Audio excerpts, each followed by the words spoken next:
this is me, not him. So yes, I'm a librarian. I never intended to be a librarian, but the interviewer liked my handbag apparently, so I got the job. I have managed to learn a few things in that time, and some of them are about metadata and why it matters. I have worked with some very, very boring metadata on things like research publication, repositories, and digital asset management systems. I have also worked with some much more interesting human-centered metadata in search engines and coronial death data. I think it matters. Here is some data about me. This might be oversharing significantly. I should probably know better. This is my birth certificate. I was born in South Africa during apartheid. As you can see, my race is, don't take photographs. My race at the time, you could be black, white, Indian, or coloured, that's it.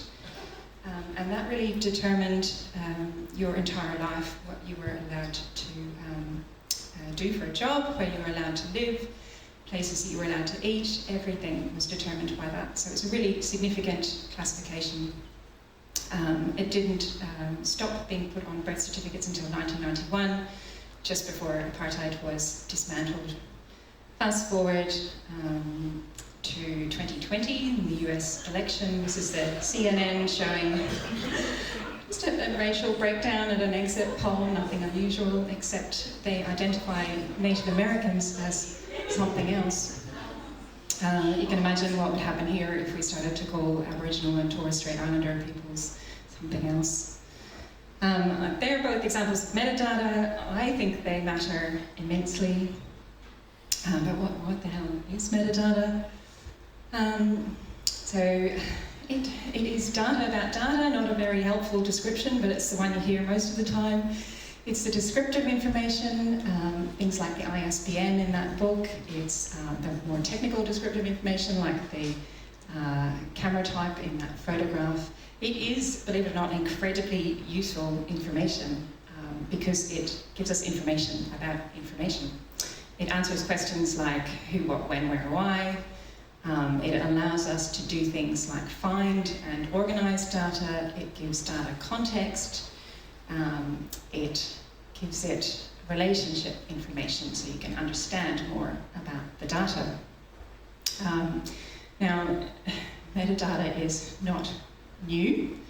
It's been around since ancient times. Library catalogues are a really, really good example of early metadata. Some of you might actually remember using a card catalogue.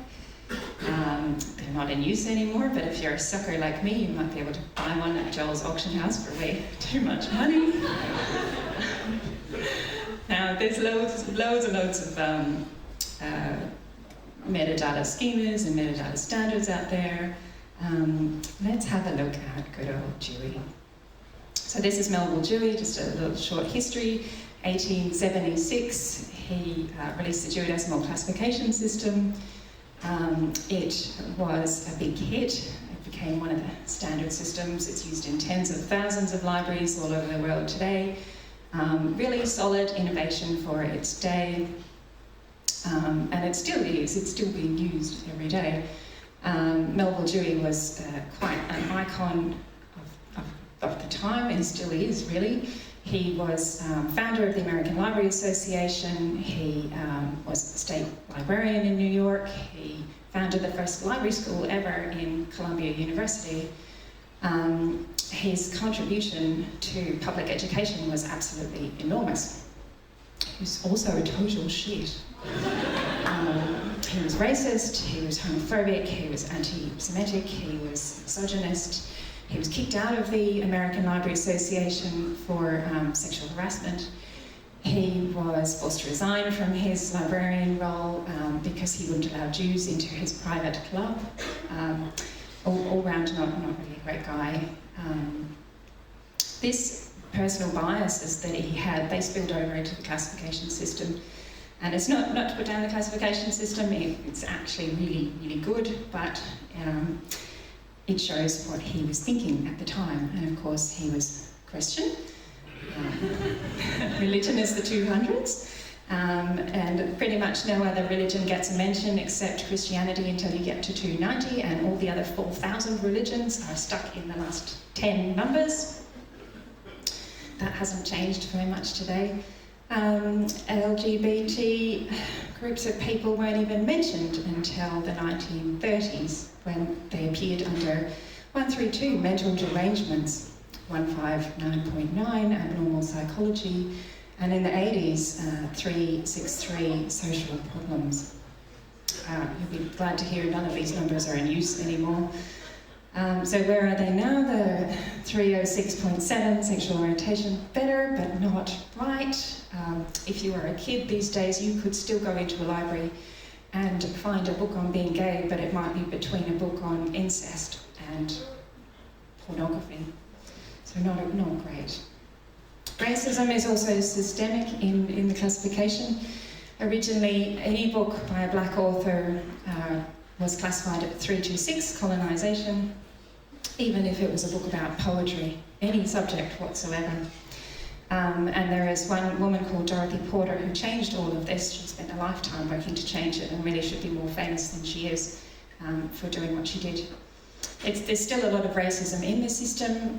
You could possibly find a book about Barack Obama in social sciences, 305, instead of 973, which might be history and politics, where you might find other books about white presidents.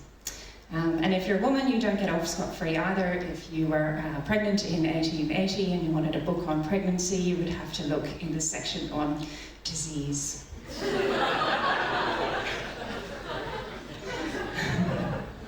So I don't really mean to put down Dewey. It was a very good system, and there are an awful lot of people working to make this system better all the time.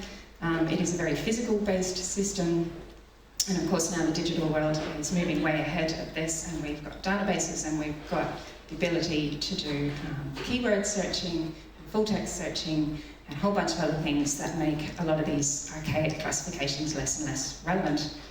And they also allow us to do some really amazing things like save lives. I've just realised this doesn't look very healthy. Anyway. The NCIS, not the TV show, National Coronial Information System, NCIS. It's a database of deaths reported to a coroner in Australia and New Zealand. It is very, very precious and sensitive data that tells us about the causes of preventable death and injury in the country. It's used by coroners and death investigators and police and researchers to look at the causes of death and understand the trends so they can work towards better health policies and prevention strategies. It only works because of the metadata. Well, not only, but this is my point. Metadata is quite important. It has to be accurate and it has to be consistent, right? So you'll know from the last 2 years, COVID-19, the numbers, they have to be right. So the numbers are only right in NCIS because they have a national coding standard, they have a data dictionary, which is essentially a metadata repository, they have a coding manual, they have people who quality assure the data all the time. This is absolutely essential work because that data needs to tell you not just the frequency of deaths, but the underlying cause of a death. So if someone dies in a car accident, you need to understand whether it was a car accident or whether it was a car accident that also involved drug and alcohol substances. So that's really, really important. Getting back to the photos, prescription medication. 2018, Victoria was the first state to introduce real-time prescription monitoring system, which means you can't go, doctor shopping, prescription shopping. And they did that because the research and the data from NCIS told them that in the 5 years prior to that legislation happening, there were more deaths from misuse of prescription medication than there were road toll, which is really quite horrific. 77 lives were lost in fires caused by cigarettes. between 2000 and 2005. That number might sound like a fairly ordinary statistic, but it's actually really, really hard to get that number. You've got to get the data from 8 different jurisdictions around the country with 8 different sets of legislation and 8 different court processes and different databases and different processes and coroners and people. It's really, really hard, and then you have to make it consistent and make sure it's actually accurate in order to produce a number like 77 that tells you what's actually happening. So because of that number, we now have federal laws that you cannot import or produce cigarettes in this country unless they are self-extinguishing. Really small step, but absolutely vital. So that's a really secure database. You will never get access to that data. It is a, yeah, anyway, come talk to me later, you'll never get access. But we're all putting out information about ourselves all of the time, which of course can lead to unintended consequences. Here's a map, I'm on this map, you might be on this map too. It's a heat map from Strava, the fitness app. It came out a couple of years ago. It's still online, you can have a look at it now, it's quite really cool.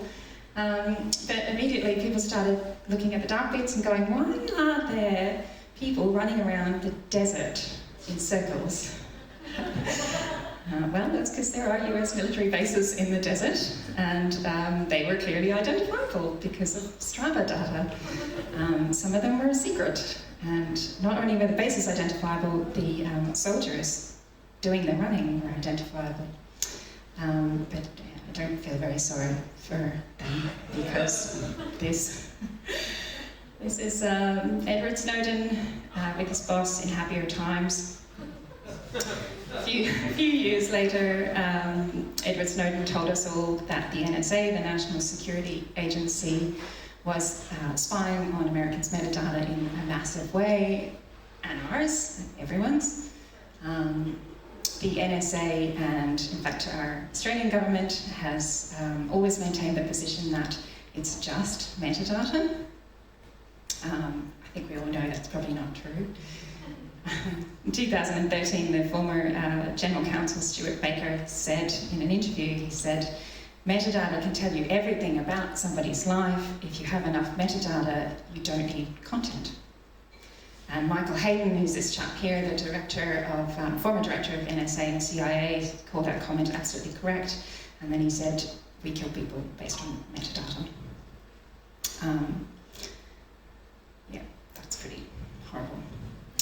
So I happen to think we can fight back, not just through collective action against legislation that might allow this to happen, but through small and individual actions. Sorry about the photo. This is just a group called .png Protests, and they are educating people on how to download images and edit the metadata so that they can put in Russian language information and share that information, and it gets through the censors to people in Russia who we know are not being told the truth about what's happening in Ukraine at the moment. That's a really, really nice thing. We can also fight back with misinformation.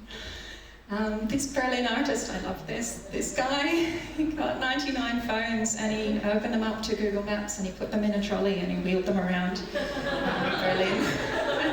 And Google Maps thought, oh, there's a traffic jam. So they turned his streets red and caused a gridlock elsewhere in the city. So he was able to actually change, he's using metadata to change something in the physical world, which is really cool. So we can fight back. I think the best way we can fight back is to educate yourself, be data literate, be aware of what data and information you're giving away. Use Google, but use it in the full knowledge that you're giving away your data. So that's it from me. I hope I've given you some idea of why I think data matters.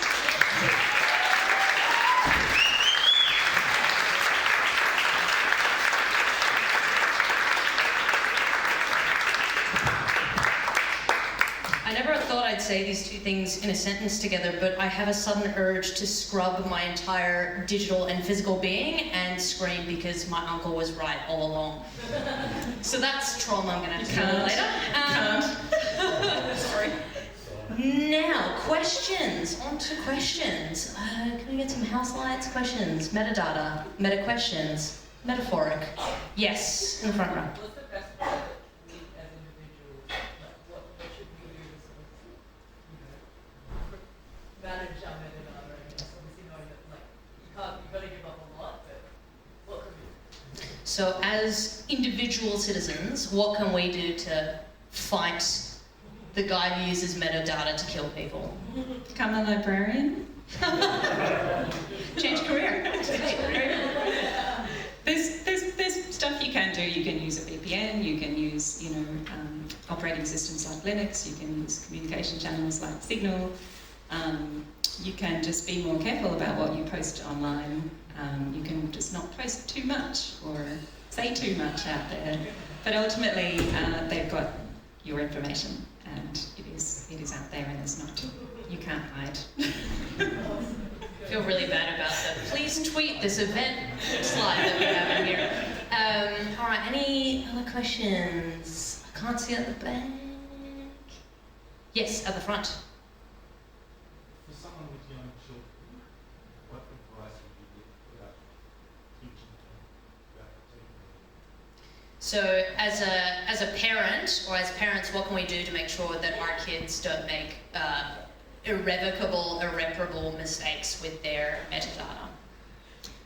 So I guess that's where data literacy comes in, and information literacy. I would say that because I'm a librarian. So teach your kids to be aware of the internet. You're probably doing that already. Teach them when they post something what that might mean, and teach them to look at the metadata and find out what's actually happening in the information that they're reading. Is the article they're reading from a reputable news source? It's not complicated stuff really, but it is something that you've got to think about. And I don't deny it's hard with kids. For the minders of tiny humans, create an army of hackers to fight back. All right. Yes, the puce jacket in the back. Peach. What's the metadata? I need to verify. Do you accept cookies? Do you accept cookies, virtual, physical, or otherwise? All cookies, even the chocolate chip ones. All cookies are belong to us. Okay. Anyone else? Probably do a couple more questions. Yes. I want to go back to, do you know all the Dewey Decimal System? Or did you just practice Are you going to test me? No, I'm not asking you something like 25, 25, I'm saying, do you know all these, you just practice it tonight? No, please test her. For those who didn't hear, we are going to be testing Lauren on the Dewey Decimal System now. No, the question was, have you practiced? Do you know, I guess the equivalent is like all of the decimal places of pi. That's a lot. Yeah. I was very impressed with how you just rocked off, and how much was natural or how much was studied for tonight. It's all fake. Check the metadata.